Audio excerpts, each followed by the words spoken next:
கர்த்தருடைய நாமம் மகிமைப்படுவதாக. நான் உங்கள் சகோதரி மெர்சி தவராஜ். கர்த்தண்டைக்கு நமக்கு தருகிற வசனம் ஏசாயா 62:4 பிற்பகுதி. கர்த்தர் உன்மேல் பிரியமாயிருக்கிறார், உன் தேசம் வாழ்க்கைப்படும். இதுக்கு தான் கர்த்தர் நமக்கு தருகிற வசனம்.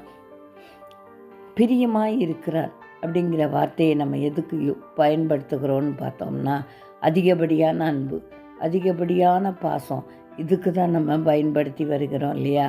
அதனால் இன்றைக்கு உங்களையும் என்னையும் வானத்தையும் பூமியும் படைத்த தேவன் உங்கள் மேலேயும் என் மேலேயும் அன்பாக இருக்கிறார், பிரியமாக இருக்கிறார், அதிக அளவு பிரியமாக இருக்கிறார், அதிக அளவு அன்புடையவராக இருக்கிறார். அவரால் கூடாத காரியம் உண்டில்லை.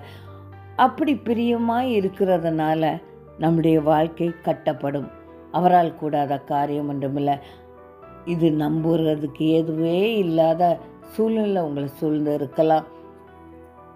நானும் வாழ்வேனா, எனக்கு ஒரு வாழ்க்கை உண்டா என்று சொல்லி நீங்கள் தவித்து கொண்டு இருக்கலாம். இந்த பிரச்சனை இன்றைக்கும் ஒழியும் என்று சொல்லி நீங்கள் கலங்கி கொண்டு இருக்கலாம்.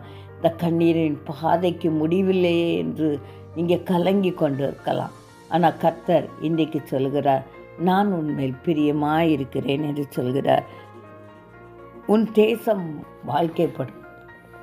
ஆமாங்க, நம்மளுடைய தேசம் வாழ்க்கைப்படும். எல்லா ஆசீர்வாதங்களையும் தந்து நம்மளை ஆசீர்வதிக்க அவர் வல்லவரும் நல்லவருமாய் இருக்கிறார். நாம் அவருக்கு பிரியமானவர்கள் என்றபடியால் கர்த்தர் நம்மளை ஆசீர்வதிக்க வல்லவராயிருக்கிறார்.